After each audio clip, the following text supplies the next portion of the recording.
Ogni volta che la racconta, che cosa si sente dentro? È un bel vuoto, non ho dormito per diverse notti pensando a questo, perché poi quello che ci chiedevamo, credo i colleghi ma anch'io, è abbiamo fatto tutto quello che era possibile fare. E questi sono stati i sentimenti che anche davanti al Consiglio Comunale di Treviso il direttore generale dell'US2 ha voluto raccontare. Dal primo caso innescato dalla badante di una signora alla considerazione che con il coronavirus dovremo convivere per almeno 2 anni. Ed è stato forse il momento più intenso della prima assemblea cittadina non virtuale della fase 2 del contagio. Abbiamo voluto stringerci in un abbraccio virtuale, cioè abbiamo portato l'abbraccio, il ringraziamento della comunità attraverso il Consiglio Comunale a Benazzi e a tutti gli operatori, i medici, gli infermieri e tutte quelle persone che in questa quarantena non si sono fermate e hanno continuato a lavorare.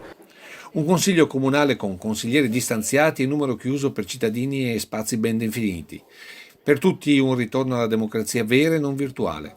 Beh, è una bella sensazione perché dà l'idea che tutto si sia un po' risolto e quindi poi il contatto umano è molto diverso, anche le discussioni, averle vis-à-vis sono discussioni più belle. Dal vivo ne guadagna la democrazia ma anche la politica?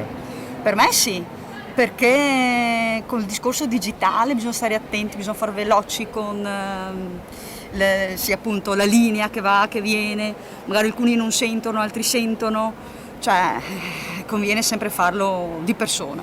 Discussione su alcuni temi del giorno dedicati ai cantieri attivati dalla Giunta in queste settimane, ma anche al tema della violenza domestica.